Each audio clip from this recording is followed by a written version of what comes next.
Well, also for you, because anyone who follows you on Twitter, and you have a huge following, they'll know that you are a pathological atheist, and therefore the thought of death is very final for you. And for me, as a good Irish Catholic boy, it's the start of something new and glorious. For you, that's it. For me, it's the end of something glorious, so I have to pack it all in. But, you know, I'm not depressed about it. I don't want to die any more than anyone else. And I think there's this strange myth that atheists have nothing to live for.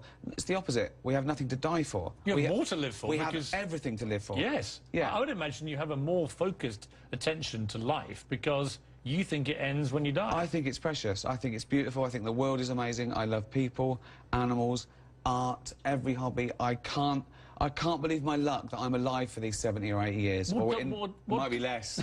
Wait, you know, I'm not long for this world. My nan used to say that. She lived till 83. I think it was 40 years we were going, I'm not long for this world. What are you said the things you like. What are the things that really annoy you? Only two things really make my blood boil, I suppose. I suppose in general, as I get older, injustice. Injustice quietly makes my blood boil. Either personal, social, political, you know, personal.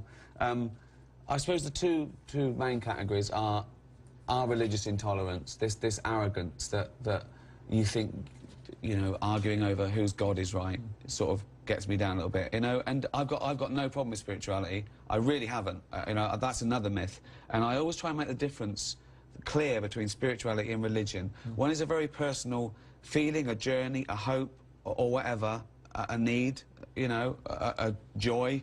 And the other is an organised body that uses that for power and corruption in many cases. In many cases.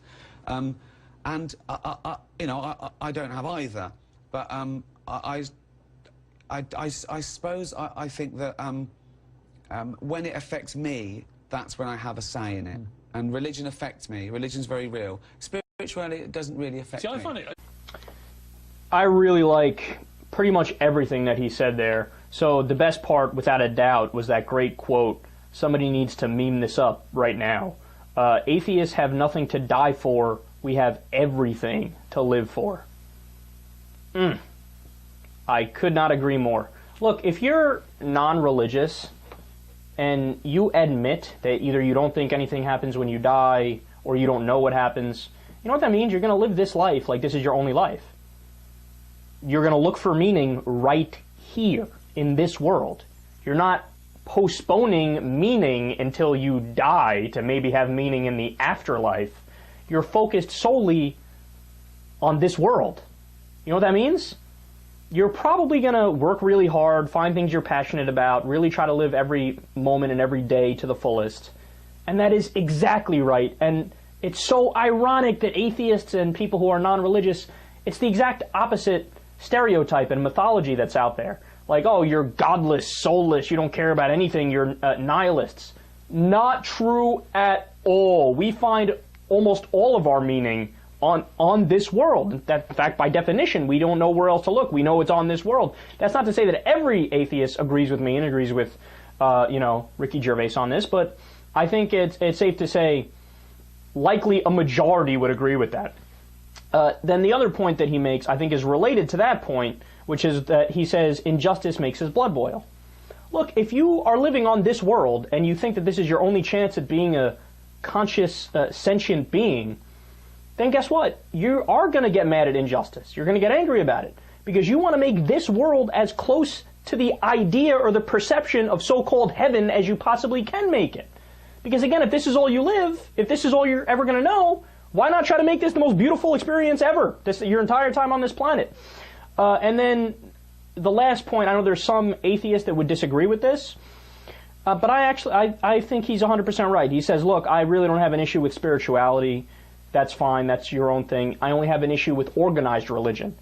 Now, I say the same thing, and actually spirituality I might be a little bit more of a downer on than he is, because spirituality I think is largely made up, right? I don't think it's genuine. I think it's people who are just weird, saying, I'm connecting to like the other senses in the world and the spirits. Like, no, I think that's fake. Again, I'm not begrudging you. You could do that, right? And it's still better than organized religion. which has more dogma attached to it. But I say that about deists. What he says about spirituality, I say that about deists. I have no problem with deists.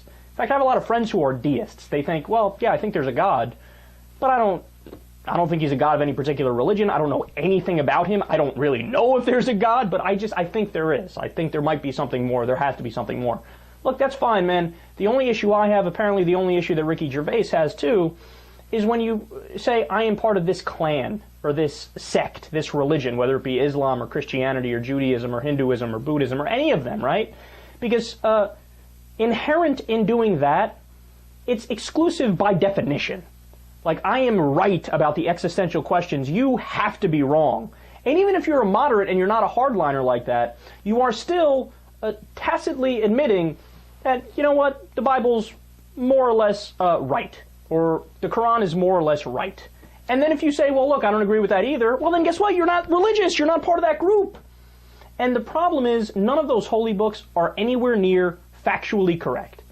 We can show you, we can demonstrate that the claims they make are demonstrably and verifiably untrue. So there's no reason to be a member of any of those groups. And he's right. Unfortunately, too often, they actually push themselves in the political sphere, want to be taken seriously, and they affect policy, and that is unacceptable.